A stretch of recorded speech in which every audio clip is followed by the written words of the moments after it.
Halo Jabro Tim. Ada sesuatu yang lagi rame nih. Lu harus kasih dia kesempatan lagi. Di atas kertas lo semuanya harusnya menang. Ada bahasan yang paling ditunggu-tunggu. Yes, masih di Dewan Pandit Indonesia barengan sama gue Zuf dan Arteta kembali dihadapkan dengan lawan yang cukup sulit karena nanti malam akan bertemu, nanti pagi dini hari ya maksudnya ya, akan bertemu tim asal Italia, yes Inter Milan di bawah kondisi di tengah kondisi Arsenal yang saat ini sedang ditinggal oleh sporting directornya si Edu Gaspar. Nah ini kan kalau kata Arteta kan kepergian Edu Gaspar ini tidak akan merubah visi ataupun juga dari Arsenal gitu. Nah ini kalau Coach Jatin sendiri kan katanya senang justru coach ya. Edu nggak ada di Arsenal, Edu udah cabut. Nah, salah satu hari yang bikin gue happy itu ya alasannya, karena kan pembelian Edu kan kalau selama di Arsenal ya mungkin Coach Jatin juga tahu lah pembeliannya kan banyak yang mungkin juga works dan ada beberapa yang flop gitu. Tapi mayority berapa persen? Berapa persen yang works, berapa yang tidak? Gue bilang 70-80% nggak works. Kalau lu bilang Havertz kan bagus. Untuk 75 juta enggak. ya. Masih kurang. Belum banyak pemain yang murah-murah dia beli. Kalau murah-murah dia beli mending let's say Zinchenko, Gapsus, Kiwior. Ya. Belum yang Lokonga, Tavares. Kalau lu kumpulin kan bisa lu dapat 2 pemain bagus. Trossard. Jadi semua terlalu mediocre, bukan pemain yang bisa ngangkat Arsenal, yang punya nilai tambah. Dan gua harap semoga Arteta dibawa ini akhirnya secepatnya lah. Dibawa sama Edu. Dan kalau dibilang Edu ini ya kalau dibilang pembeliannya yang sukses ya suksesnya sukses banget. Kalau yang gagal banyak kan gagalnya gagal banget gitu. Bukan pemain sekarang yang sukses kalau lu ini contoh lu beli Rice 100 juta. Langsung. Ya Rice emang udah bagus. kualitasnya kejawab. Iya, itu udah di Inggris bagus, di timnas di West Ham bagus. Orang Inggris main selalu besar di Inggris jadi peluang gagalnya kan kecil. Iya kan? Jadi untuk gue Calafiori 40 oke. So far masih oke, belum kelihatan juga. Timber juga oke 40. Cuman lu beli Ramsdale setahun terus dibuang. Waste. Tavares, Lokonga 2-3 kali main dibuang. Lu Thomas Partey boleh pertahankan lah, Thomas Partey. ya Thomas Partey 50 masih oke. Cuman ini juga bukan pemain yang gampang cetak gol kan. Yang dibutuhkan justru pemain yang gampang cetak gol. Itu yang Arsenal tuh create peluang kan. Kalau kalau full team ya. Pemain kreatif nyaris nggak ada. Pemain kreatif sekarang kan cuman Havertz sama Odegaard kan. Beli Fabio Vieira, pemain kayak apa nih tusuk gigi nih satu. Liga dibeli Portugal lagi juga tuh, kan. Porto kan Liga Ya, Portugal. kan banyak yang flop juga gitu loh. Jadi kalau gue bilang 775 juta dia keluar 5 tahun 1 trofi, runner up sebenarnya not bad. Berada di rank 2 itu bukan hal yang buruk kan. Kan cuma satu tim yang berada di rank 2 di luar champion. Bukan masalah champion. Masalahnya tujuan lu itu apa? Dengan 775 juta. Lu mau juara atau lu happy dengan runner up? Which is okay. Kalau lu mau happy dengan runner up ya nggak masalah. Tapi kalau aim lu juara, ya Arsenal nggak akan kemana-mana di bawah Edu Arteta. Dan itu udah 2-3 tahun gue bilang. Dan sebenarnya ini sih ya dibandingin sama Arteta ini kan jelas kesabaran ada umurnya kalau gue bilang ya. Lu gak mau terus menerus fucking 5 years man. Udah 5 tahun makanya itu. Dan 2 tahun berturut-turut. Cara juaranya kan bukan Arsenal yang benar-benar kalah total dari City. Tapi ada istilah dari luar tuh battle it lah istilahnya ya. Ada momen Arsenal sebenarnya udah leading 8 poin tapi gak bisa memaksimalkan keunggulan tersebut. Di musim lalu juga sebenarnya ada momen mereka leading gak bisa mempertahankan leading tersebut. Pertanyaan kan kenapa tidak bisa dipertahankan leading ada tersebut? collapse ya. Selalu ada collapse. Collapse-nya faktornya apa? Gue rasa para pemain sendiri mentalitasnya nggak ada diangkat gitu. There is no leader. Bisa jadi. Dan kalau lu nggak punya leader, tapi lu punya goal scorer, percaya diri akan meningkat pada saat lu menang. Iya kan? Tapi kalau bagaimana percaya diri lu kalau lu create peluang nggak ada yang cetak gol. Nah Arteta nggak paham ini. Arteta nggak paham. Karena dari awal musim, gue yang terutama kan bilang, Vlahovic, Osimhen, Vlahovic. We don't need a striker, kan anjing gitu. Ya udah, you don't need a striker, lu buktikan. Yang terbukti kan, lu create peluang, nggak bisa cetak gol. Ditanya sama wartawan, do you think you need a player like Isak? No, I love my players. I don't need. Stupid gitu loh. You embarrass yourself in front of the public kan. Ternyata lu nggak bisa kemana kan. Match pertama nggak ada Odegaard, Saka langsung kalah lawan Brentford. Lawan Bournemouth, lawan Castle. Terakhir. Iya. Jadi you still don't need a striker. Lu berharap siapa yang cetak gol ya? Martinelli, Trossard, si Havertz. Di belakang. Ya sekali-sekali mereka cetak gol, tapi kan bukan pemain yang bisa ngangkat Arsenal untuk jadi striker. Semua ini ibarat oke lah. Lu cuma butuh pemain kreatif satu lagi untuk pelapisnya sama striker. Maka dari itu gua harap dia beli striker sehingga Havertz bisa turun ke bawah. Biar Havertz bisa jadi salah satu pemain kreatif. Kan ini pemain punya skill dong, Betul. ya kan? Ya kita tahu kualitas Havertz di Leverkusen. Iya. Dan pindah ya. I don't know lah. Ya, gue ini kan cuma netizen. Sekarang gue lihat teori gue bener atau teori Arteta bener. Ya kan gitu. Iya benar.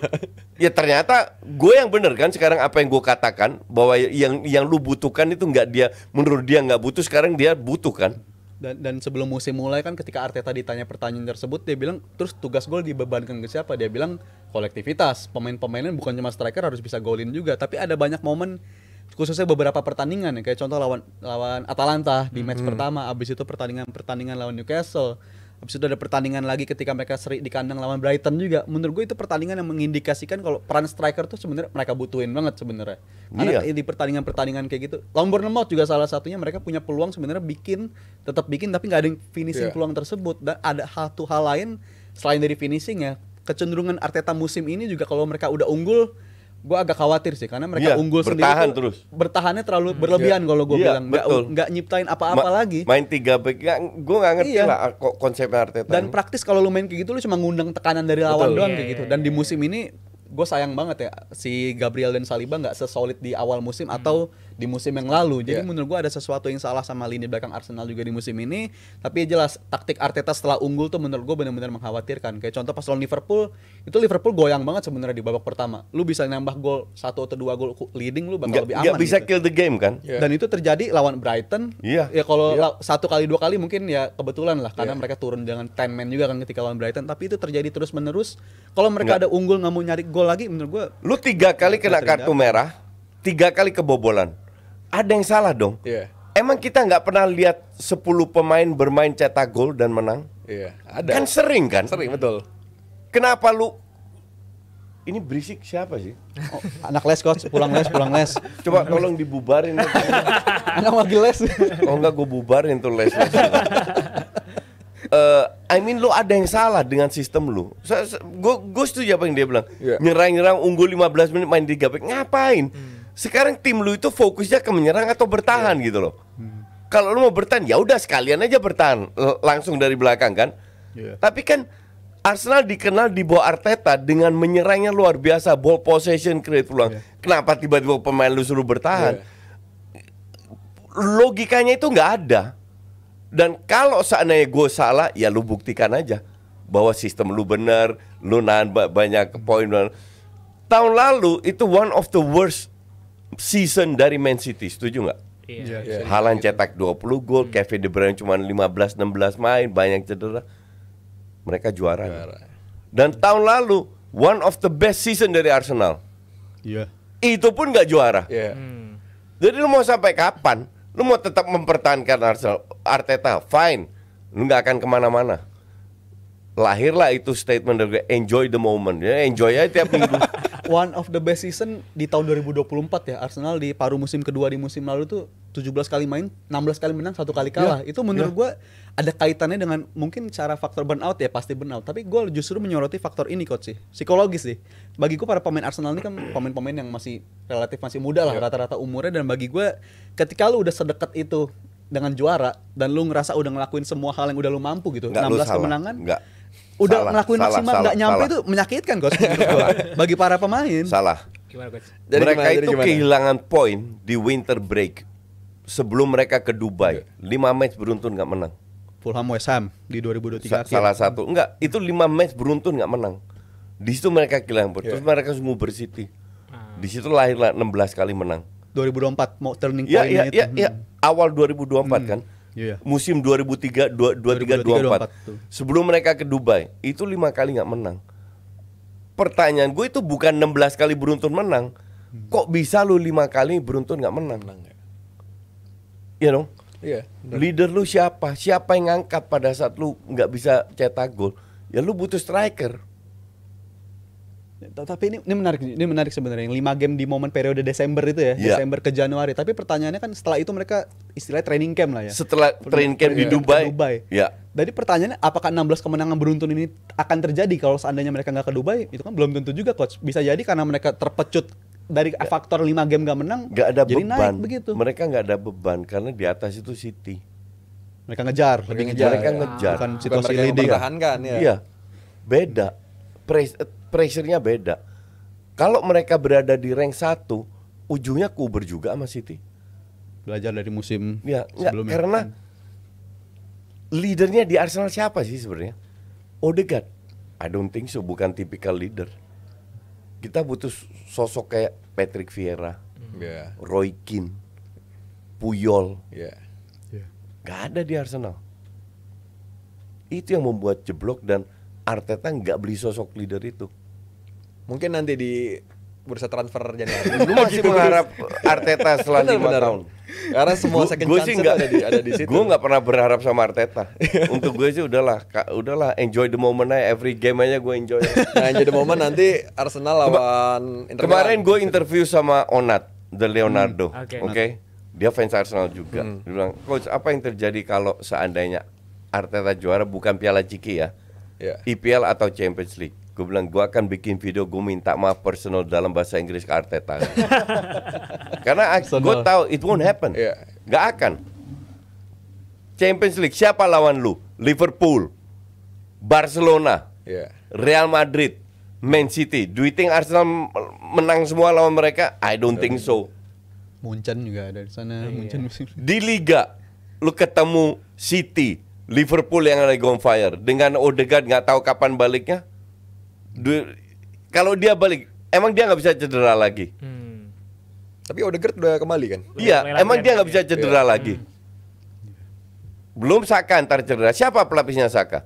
Iya, itu dia tuh. Nwaneri. Jomplang di situ ya. Nwaneri ya namanya. Jomplang, bener-bener jomplang. Ini tim dia tidak sanggup membuat balance tim dengan jadwal begitu padat. Nation League, Champions League dari 6 match jadi 8 match, friendly, bla bla, timnas dan lain-lain. Lu butuh 18 sampai 20 pemain yang selevel. Kalau lu nggak punya 18 20 pemain selevel, lu butuh 3-4 pemain yang punya added value. Iya. Kayak Liverpool punya itu. Nah, kalau lu nggak punya pemain cuma 1-2, ibarat Odegaard sama Saka doang kan. Kalau ini hilang, selesai. Jadi gue sekarang baru fans Arsenal yang pendukung Arteta itu baru tahu, baru kelihatan kenapa 5 tahun terseok-seok, dan itu udah gue katakan bertahun-tahun. Nah, mungkin sekarang ini nih sambil tadi kita udah bahas tentang Arsenal, sambil kita lihat line up dulu kali ya, prediksi line up Arsenal lawan Inter Milan. Ini dia dengan Yang akan bermain kemungkinan nanti. kembalinya ada Odegaard ya. Betul, di Yang situ ada bakal main. 4-3-3. Formasi yang memang sering dipakai dengan Arsenal ya. Iya. Coach Justin, gimana Rice coach? merah ya? Rice nggak bisa main? Oh, cedera Rice. Declan Rice cedera. Cedera ya? Declan Rice cedera. Nah itu cedera lagi udah. Dan kayaknya juga Odegaard ini nggak langsung Langsung starter main. kali Iya, kan. Baru-baru. feeling gue nggak langsung starter. Jaga dulu.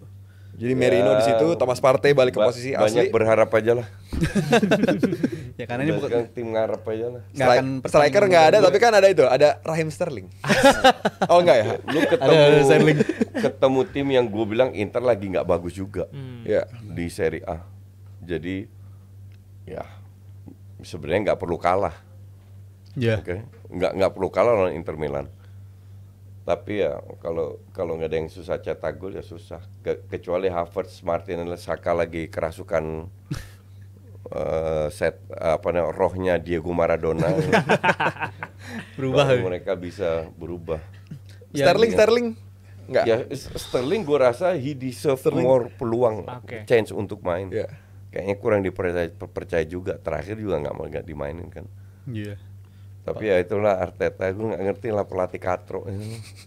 Masih banyak juga pemain kayak contoh Merino, gue rasa belum main sesuai kapasitas terbaik dia sih bersama Arteta di musim ini. Kalau adalah kita ngeliat performa dia di Sociedad dan juga di Euro kan konsisten banget gitu. Walaupun di Euro nggak jadi pilihan utama, tapi setiap kali dikasih kesempatan bisa ngejawab. Dan gue ngeliat sih di sistemnya Arteta dia terlalu terlalu negatif lah istilahnya. Dia dibebankan dengan tugas defense yang terlalu dalam, terlalu banyak tugas defense-nya, dan itu nggak cuma terdampak ke Merino doang, ke semua pemain pun juga lagi terdampak nih. Gue bener-bener kecewa banget untuk pelatih yang gue harapkan bakal ngedeketin taktiknya ala-ala Guardiola. Justru sorry to say, gue malah ngeliat dia makin dekat sama Mourinho gitu di musim ini, dari cara main, dari seberapa negatifnya dia main. Jadi gue bilang sih ini tim masih perlu banyak evaluasi lagi ya, khususnya dari para lini tengahnya. Enggak, bukan timnya, pelatihnya yang harus dievaluasi. Ya tentunya pelatih mungkin dalam 3 pekan terakhir udah dibuktikan lah Arteta ini bukan lagi jadi barang yang nggak bisa dikritik gitu sama media-media lokal Arsenal. Tapi sekarang semua kalau ini arahnya udah ke Arteta semua kalau gue lihat kritikannya, dan gue rasa ini kalau Arteta bener akhir tahun cabut ikut Edu, gue tumpangan langsung. Oke, diingat tuh, dicatat. sama jebret ya sini. I don't care mau trofi nggak begitu penting. Arteta harus cabut, baru gue happy. Sekarang Edu udah cabut. Arsenal line up-nya udah 4-3-3. Sekarang kita ke Inter Milan di bawah asuhan Simeone. Ya, ini juga formasi yang memang sering dipakai sama Inter Milan ya, dengan fondasi tengah Barella, Calhanoglu, Mkhitaryan, depan justru Lautaro Martinez sama Mehdi Taremi, di belakang Ben Pavard. Ini kan seleranya Abrar ini. Turam mana Abrar? Biasanya kalau Champions ini Marcus Tikus. Taremi. Rotasi. Ya, dia selalu nurunkan ini, nggak nothing special. Template lah ya, template formasi banget. template, dan mereka sebenarnya agak kontras tuh penampilan mereka di lini belakang mereka di Nggak, Liga. gua ada Bisek sama main, Serie A. bukan De Vrij. Tetap lah De Vrij Biar lah. kocak di belakang. Ini ya Inter Milan kan di Champions selalu gitu ya, pemain kayak Acerbi pun juga selalu bersinar kalau tampilnya di Champions League gitu. Pemain-pemainnya selalu bisa step up. Di musim ini juga mereka belum kebobolan sama sekali kalau di Champions League. Jadi menurut gue tetap bakal jadi tim Ntar yang malam kebobolan. ayo ujian tuh. Arsenal kan Sterling kreativitasnya yang kurang. Ini jadi menarik nih di situ. Arsenal yang betul. kreativitasnya lagi kurang bakal ketemu tim yang pertahanannya Bukan kreativitas paling solid. kurang, finishingnya kurang. Finishing, peluang sih mereka nyiptain. Kayak contoh menang 1-0 kemarin juga finishing itu jadi masalah banget. Dan gua harap sih pemain-pemain kayak Martinelli itu seharusnya bisa lebih klinikal lagi lah, karena Martinelli udah 2 tahun. Martinelli diharapin. Udah 2 tahun, makanya udah 2 tahun nih pemain. Lu sama aja tetep trennya harapin begitu. Abrar kelola gantiin Valen jadi CEO ya. Jauh bener ini. Oh ya itulah, banyak banget sebenarnya peluang. Gue lupa lawan 1-0 tuh lawan siapa sebelumnya Arsenal itu. Southampton. Bukan yang di Bukan. Champions League sebelumnya Champions itu. League. Game week ketiga itu seharusnya game bukan 1-0 lah. Mereka bisa lebih dari itu, dan menurut gue terlalu wasteful si Martinelli dan juga si Gabjes waktu itu. Shakhtar Donetsk. Shakhtar Donetsk ya cuma 1-0 padahal bisa lebih menurut gue di situ. Prediksi Inter Arsenal Akan kesusahan kan? Nggak. Gue I don't do prediction. Gue bukan paranormal. menang atau kalah aja. Siapa yang bakal menang? atau kalah? Enjoy the game. Menang, kalah atau seri? Gue Yaudah, gua aja deh. nggak bisa lu menang kalah atau seri karena it depends on the form of the day dari timnya kan. Mungkin Siapa yang pikir Milan bakal ngebantai Madrid? Iya. Iya. Fans Milan doang. ini aja deh. Lo, Jal. Prediksi dikit Yeah. ya. 0-0 lah nih, tipe game 0-0. 0-0 ya. nih. Arsenal susah aman golin, Ya, Inter ntar juga. seandainya 3-0 atau 0-3 dibantai Rizal. Let's see, seru nih, seru. Oke, kita lihat aja ya. Gue bukan masalah dibantai. I don't do prediction. Yeah. Untuk gue itu bullshit itu. Untuk gue prediksi itu nggak ada hubungan dengan bola. Itu cuma tebak skor aja. Iya. Hore-hore. malah dipakai orang nanti. Tuh. Oke, well sih kita akan lihat nanti bagaimana pertandingan antara Inter Milan menghadapi Arsenal di dini hari nanti. Dan yang pasti that's it for today. Terima kasih Bang Puma, terima kasih Coach Justin, terima kasih juga Rizal Yes. hari ini, dan terima kasih untuk Aoi dan juga PT Mitsindo Visual Pratama. Dan jangan lupa untuk Jebret Tim datang ke komunitas Pandit Indonesia di hari Kamis besok, karena kita bakal ngomongin soal DNA Liga Champions, apakah itu mitos atau fakta. DNA, cakep. Jangan lupa catat tanggalnya besok di jam 7 malam di Pasti Bisa Kopi Pancoran. Bye, Jebret Tim. Halo Jebret Tim. Ada sesuatu yang lagi rame nih. Lu harus kasih dia kesempatan lagi. Di atas kertas lo semuanya harusnya menang. Ada bahasan yang paling ditunggu-tunggu.